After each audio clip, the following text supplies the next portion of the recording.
YSR Congress party తీసుకుంటున్న వరుస నిర్ణయాలు ప్రజల్లో ఇప్పటికే ఉన్న ప్రతికూల అభిప్రాయాన్ని తగ్గించడం కాదు, మరింత బలపరుస్తున్నాయనే విమర్శలు పెరుగుతున్నాయి.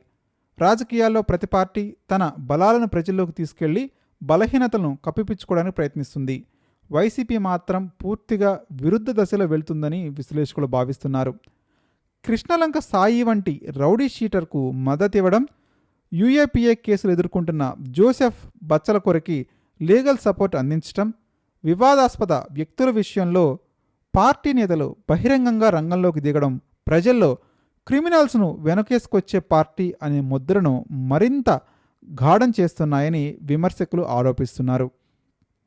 ఇప్పటికే తోట చంద్రయ్య, అమర్నాథ్ గౌడ్, డాక్టర్ సుధాకర్, నలంద కిషోర్, అనంతబాబు వంటి సంఘటనల నేపథ్యంలో ఏర్పడిన ప్రతికూల భావనను సరిదిద్దుకోవాల్సినటువంటి సమయంలో అదే తరహా నిర్ణయాలను మళ్లీ తీసుకోవడం రాజకీయంగా పెద్ద మైనస్గా మారిందా అనేటువంటి భావన పార్టీ అభిమానులు ఆందోళన వ్యక్తం చేస్తున్నారు.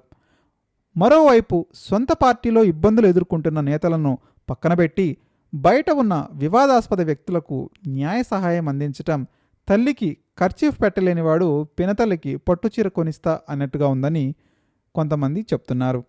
ఒంగోలు వైసీపీ కార్యాలయంలో జరిగిన ఘర్షణ తర్వాత ఎస్టీ సెల్ అధ్యక్షురాలు పేరం ప్రసన్న ఆత్మహత్యాయత్నం చేసిన ఘటనపై పార్టీ స్పందన కనిపించకపోవడం కూడా అసంతృప్తిని పెంచుతుంది. ఈ పరిస్థితుల్లో ప్రజలు వైసీపీని ప్రత్యామ్నాయంగా కాకుండా మళ్లీ అదే పాత అభిప్రాయాలతో ఉన్న పార్టీగానే చూస్తున్నారు అనేటువంటి వాదన బలపడుతుంది.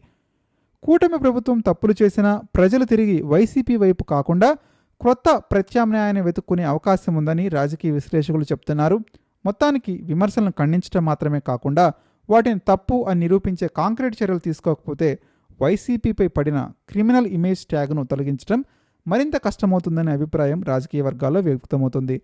మీరు కూడా మీ అభిప్రాయాన్ని కామెంట్ రూపంలో తెలియజేయండి. నిజంగానే ఈ విషయంలో వైసీపీ పార్టీ నిర్లిప్తంగా ఉందా?